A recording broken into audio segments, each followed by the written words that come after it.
വക്കീലിന് വേറെ പണിയൊന്നുമില്ലേ? ആയ കാലത്ത് 4 കാശുണ്ടാക്കുന്നതിന് പകരം ജനസേവനം നടത്താൻ ഇറങ്ങിയിരിക്കുന്നു. വക്കീലേ, ആ പിള്ളേർ കുറ്റം സമ്മതിച്ചിട്ടുണ്ട്. അവരുടെ മൊഴിയെടുക്കുകയും ചെയ്തിട്ടുണ്ട്. വക്കീലിന് പോകാം. എന്താ താൻ പറഞ്ഞത്? പാവങ്ങളുടെ വക്കീലെന്നോ? അതേടോ, പാവങ്ങളുടെ വക്കീൽ തന്നെയാ. പണം തന്നാൽ ഏത് ചെറ്റയ്ക്കും വീടുപണി ചെയ്യുന്ന തന്നേക്കാൾ ഏതളവ് പോലും കൊണ്ട് തൂക്കിയാലും ഒരു പടി മുന്നിൽ ഈ പാവങ്ങളുടെ വക്കീൽ തന്നെയാടോ. പിന്നെ കാശുണ്ടാക്കാൻ കൂട്ടിക്കൊടുത്താലും കാശുണ്ടാവൂടോ.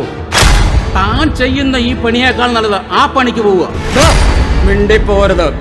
പിന്നെ താൻ പറഞ്ഞ ജനസേവനം, ശരിയായ ജനസേവനം തറവാട്ടിൽ പിറന്നവർക്ക് പറഞ്ഞിട്ടുള്ളതാടോ, വഴിപിടിച്ചവന്മാർക്ക് പറഞ്ഞിട്ടില്ലത്.